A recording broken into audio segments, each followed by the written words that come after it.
Hello YouTube, welcome to a special Let's Play. Not really actually all that special. We are going to be playing Let's Play MechCommander. No, we're going to be playing MechCommander. Okay, so let me tell you a little backstory here. I've been trying to make this video for 14 days now. I have been fighting with my computer to get MechCommander 2 to record. And I actually went out, well, I didn't go out, but I actually ended up purchasing an entirely new recording software just so I could get this to work. So I hope you all feel very special. Because yeah, I definitely went all out on this. But I wanted to do MechCommander because it's one of my favorite games. Actually, I've been wanting to play it for a couple of years now and been putting it off to do on the channel. So I hope you guys enjoy this as much as I do. Set up my options real quick here. Okay, so yeah, I do not have unlimited ammo. This is going to be the color scheme I use. I'm going to play it on regular. I usually play it on green. So regular, I should still just walk all over them. But they'll actually put up a challenge. I may or may not actually end up losing some people. Normally I don't.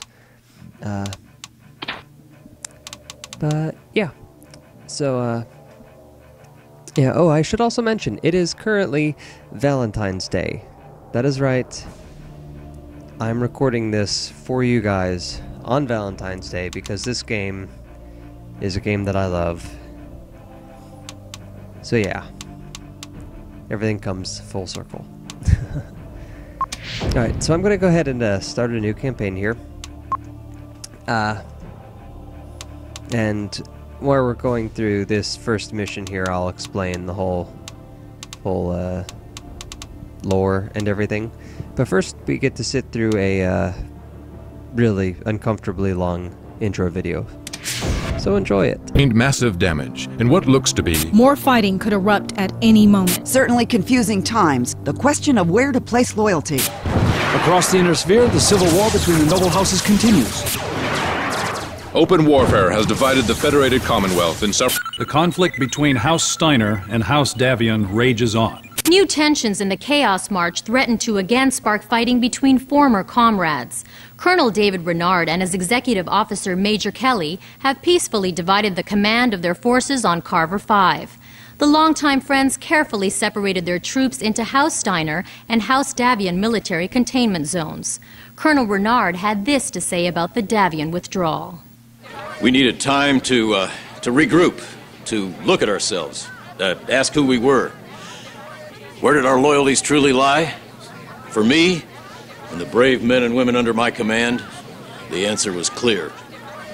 They were with Archon Katrina Steiner. They weren't with any rebels. But I am here to tell you, the first shot will not be fired by anyone under my command.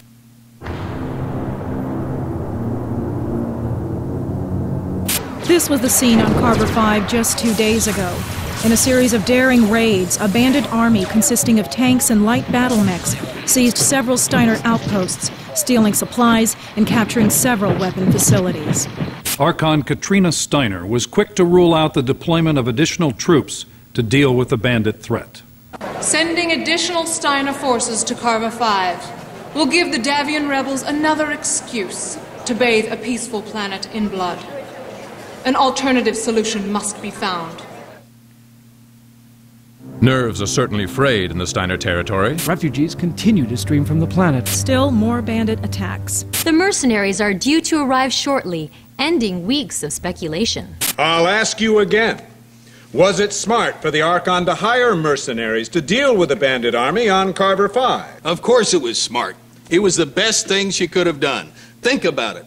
Mercenaries don't care about sides or politics. They care about getting paid. All of the great houses use them. Liao, Karita, Merrick. Even your precious Davians use them. That's why the Davian commander has agreed to this solution. Kelly knows that once the bandits are dealt with, the mercenaries will pull out. Looks like we're already famous, Commander. They think we won't be staying long, but based on the supplies you ordered, I'd say you've got other plans. Alright, so there's going to be some more rambling, and then we'll finally be good to go.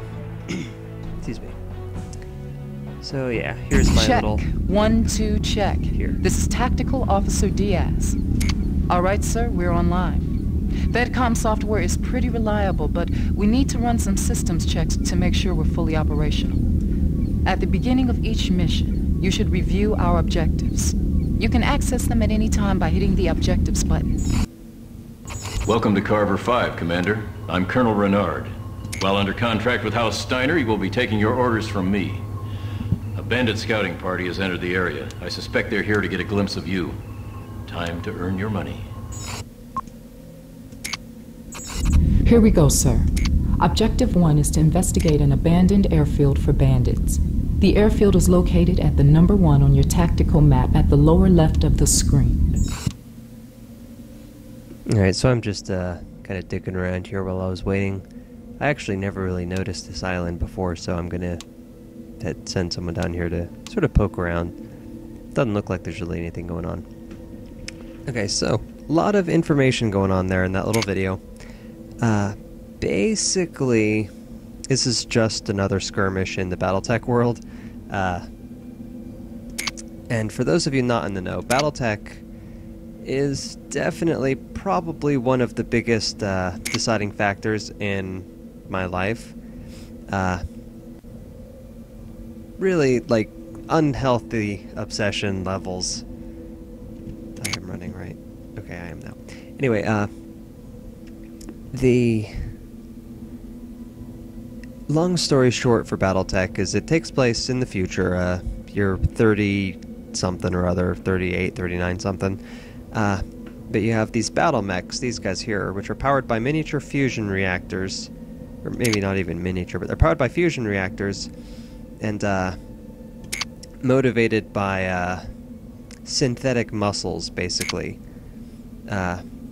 Which, of course, you know, sort of like how, you know, like a battle tank, if you blow off, or like if say, for example, like one of the sprockets on the drive tracks gets damaged, you can just swap out the sprocket. It's kind of the same principle with these. These guys sort of took over the tank department because if, you know, one of its legs got damaged or whatever, you could swap out the specific myomer bundle that was damaged. So, not to mention they're capable of carrying a lot more firepower. Like, whereas a tank crew needs, you know, 4 or 5 people to pilot the tank, aim, and fire the gun and load it and everything. One person, like, for example, Mr. Hacksaw down here in the Bushwhacker, he's got, like, 3 machine guns, some missiles, a laser cannon, and like a huge particle projection cannon, and that's, you know, he controls all of it. So it's basically, you know, the efficient form of warfare. And there are 4, if I'm not mistaken, ruling houses. I don't know the actual, like, each house has a proper government, you know, like the Federated Commonwealth and all that crap. But they're known predominantly by their house names, those being Steiner, Davian, Liao, and Merrick. Objective complete. Good. Let's do a weapon test before we engage any hostiles. Order all units to destroy that hangar over there. And, yeah, for the most part, everybody hates each other. There was a brief period where I want to say it was Davian and Steiner actually, like, joined together, but that only lasted a little bit. Okay, and I've got a radar contact up here. It's marked by this little shape because our radar person cannot identify what it is. They just know it's a radar contact. So that's what that's about. So I'm gonna have them use just the energy weapons on this because I don't feel like wasting my bullets. Objective complete. There's a huge amount of strategy involved in this game. Really, all the BattleTech games. Each weapon has specific range limits. For example, long-range missiles cannot be used at close range. So an LRM carrier will basically just be like an unarmed truck at close range. And likewise, like machine guns are just a giant waste of time at long range. Okay, so I'm going to run towards these guys while I attack. And you notice they become a lot less efficient. See how he's not even shooting? Because I was inside his minimum range. Shot, huh? I copy. So you sort of have to, there's a big balance of power involved. This game sort of limits the customization, but a lot of the BattleTech games, the pen and paper in particular, there's the customization is just absolutely limitless. Sprint.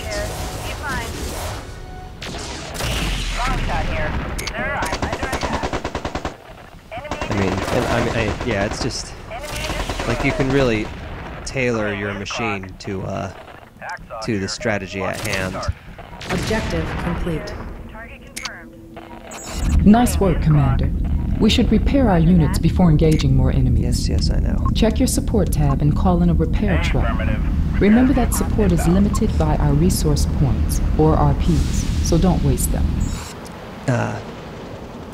So yeah, BattleTech initially started as a pen and paper game, which is why it's got such a long, drawn-out, and detailed history behind it. Long shot here. Good to go. I think its most recent iteration is the MechWarrior Online series, which I haven't played in a very long time, but I used to play all the time. I'm actually a member of House Merrick on that. Here. All bucked and shiny, boss. So yeah, anybody out there who is down with the Purple Eagles, give me a shout out in the comments. Each of the different ruling houses, of course, has a different style. Merrick is very democratic, which is why I kind of like them. Everybody kind of has a say in the matter, as opposed to like Steiner, which is like overly military. Sir, we've got more bandits on the other side of this forest. Even though our line of sight is blocked, we can still detect them using the sensors on our Razorback scout mech. As I was saying. And I actually do know what these guys are. I've finished this mission so many times in the past week, trying to get this video to record properly. The game has been crashing to desktop furiously. So these are a couple of urban mechs. You see, they take a lot more punishment than the small vehicles do, which is another awesome thing about BattleTech is the game. Like the matches, sometimes you just get like really lucky shots where you just blow off their legs and they're stuck there, or you can kill the pilot inside the mech. And then other times you just have to shred every last piece of armor.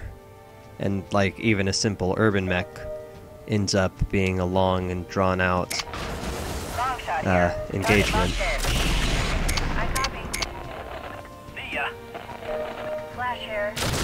Objective complete. Here's a good opportunity to salvage an enemy mech, Commander. Select the salvage craft from our support tab and target a disabled urban mech. One of our mech warriors will fly in and take control of it. And right here I'm actually checking to see which one is better. Okay, this guy has some ammunition, but yeah, looks like both of them have been completely disarmed. Yeah, you see here different pieces, different colors.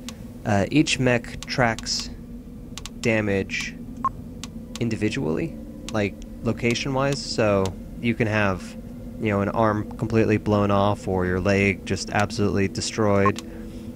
Roger that. And also, is on its way. you know, it's possible to shoot the cockpit out and have it perfectly you know, like brand new, showroom fresh battle mech to salvage. Alright, so normally when I play this game, I tend to save all of my resource points, and then at the end of the game I salvage everything I can. I'm going to try playing a little differently. I'm going to play a little more aggressively. For example, one of the great features of this game is... let's see if I can figure out... There we go. So here's the urban mech who's, you know, been damaged heavily, the pilot ejected. I can salvage him, or I can use forced fire. Roger.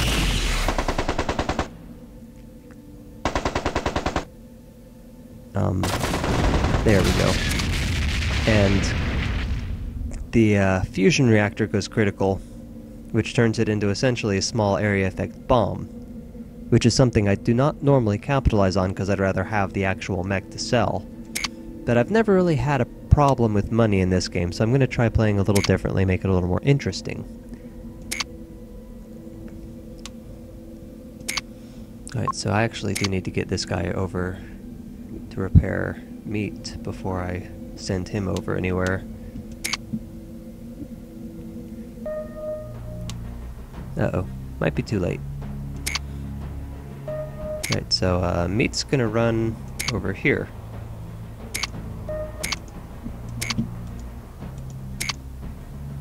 Maybe. Alright, I might have to change my control scheme. There we go. Yeah, I'm definitely gonna have to change my control scheme. Alright. So these three should be able to take out these guys. And as my radar operator gets more experience and skill, eventually these things will start changing so I can identify, oh, this is a vehicle, this is a battle mech. And it gets to the point where it'll actually detected. It'll actually tell you what kind of vehicle or battle mech it is. These guys are pretty well equipped for bandits. Right, so we're gonna strint in here, get into these LRMs real quick before they mess me up. Alright, now everybody concentrate on the Star Slayer, and we should be good to go. So that's another little thing. Shutdown battle mechs do not register on radars.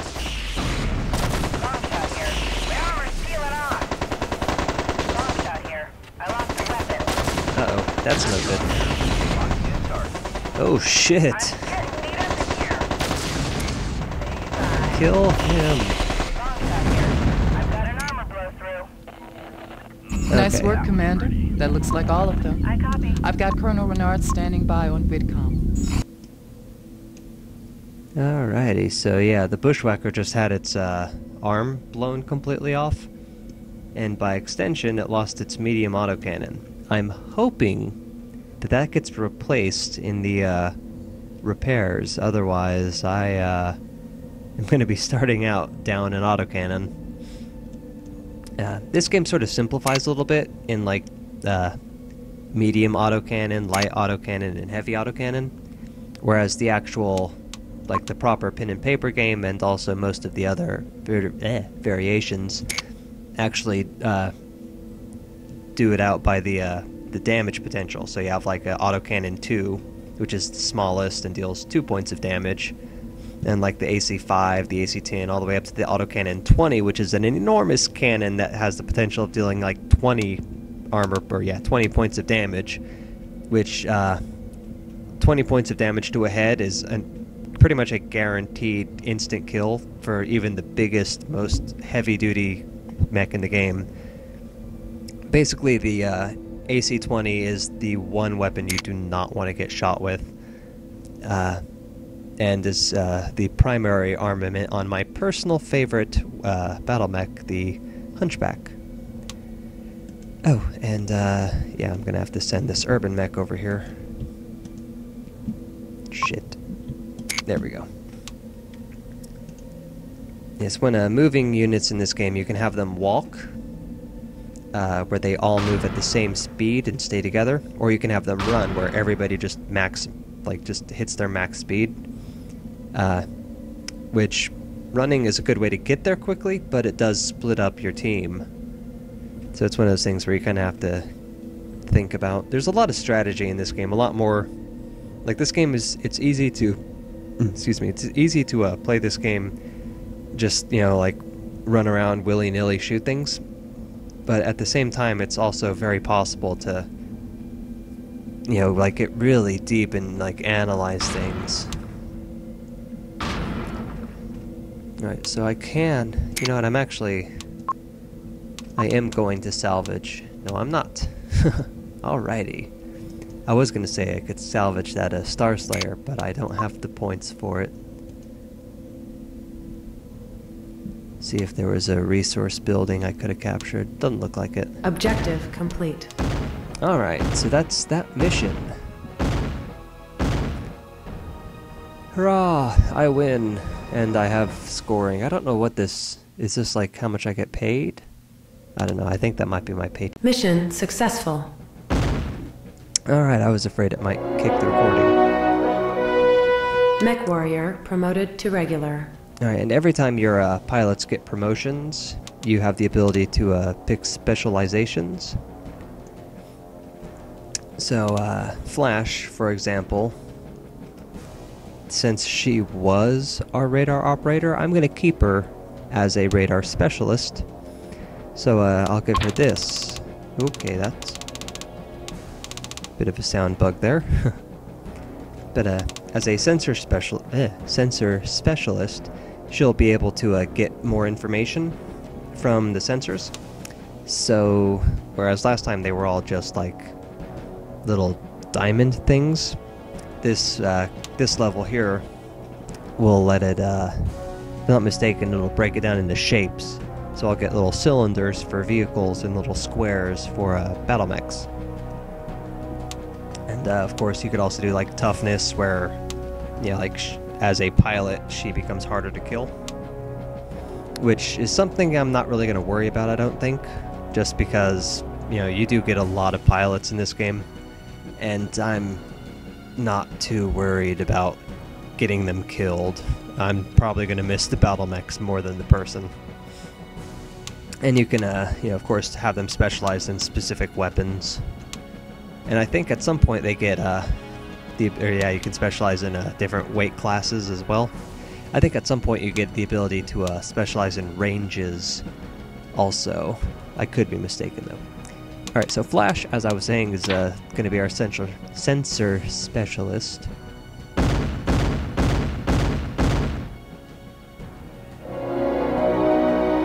Hacksaw did not level up.